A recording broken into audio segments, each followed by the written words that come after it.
और इस बीच अखिलेश यादव ने सोशल मीडिया के जरिए बीजेपी पर बड़ा तंज किया है। समाजवादी पार्टी के मुखिया ने लिखा, जिसने जंग टाली है समझो उसने जंग हारी है। मलकीपुर पर विवाद बढ़ा तो चुनावी याचिका दाखिल करने वाले बीजेपी नेता गोरखनाथ बाबा सामने आए। एबीपी न्यूज से बातचीत में उनके वकील ने कहा कि हम अपनी याचिका वापस लेंगे। चुनाव का जब घोषणा हुई तो मिल्कीपुर विधानसभा में घोषणा नहीं हुई। हालांकि हम 1-2 दिन में इसमें पिटीशन को विड्रॉ करेंगे और विड्रॉ करके उसके बाद इलेक्शन कमीशन को भी इन्फॉर्म कर देंगे।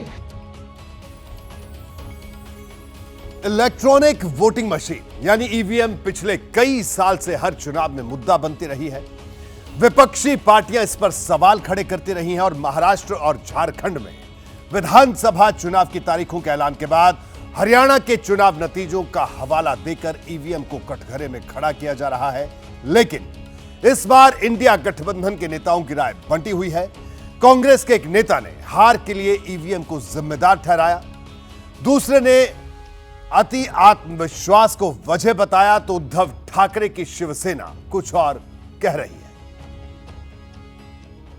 सवाल तो ईवीएम पर रहेगा। हरियाणा के अंदर हम चुनाव जीत रहे थे, जैसे ईवीएम चालू हुई हम चुनाव हार गए एकदम। जिस चीज पे अगर संदेह हो गया, मैं भी तो जीता हूँ ईवीएम से ही, मैं तो खुद जीता हूँ। मैं तो अपने जीतने के बाद भी कह रहा हूँ कि उसके बाद भी अगर एक चीज पे संदेह हो रहा है तो उसको हटाना चाहिए। लेकिन मेरा ख्याल है कि थोड़ा ओवर कॉन्फिडेंस होना ठीक नहीं है। चुनाव को गंभीरता से लेने की आवश्यकता है। जहाँ आदमी हारता है या कोई ठोकर लगती है तो उससे सीखने की जरूरत होती है। तो आने वाले चुनाव में हम लोग उसका ध्यान रखेंगे।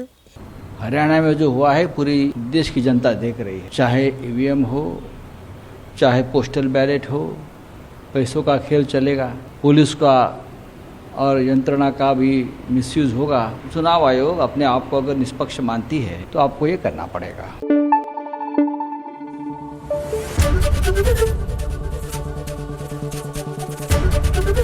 एबीपी न्यूज आपको रखे आगे।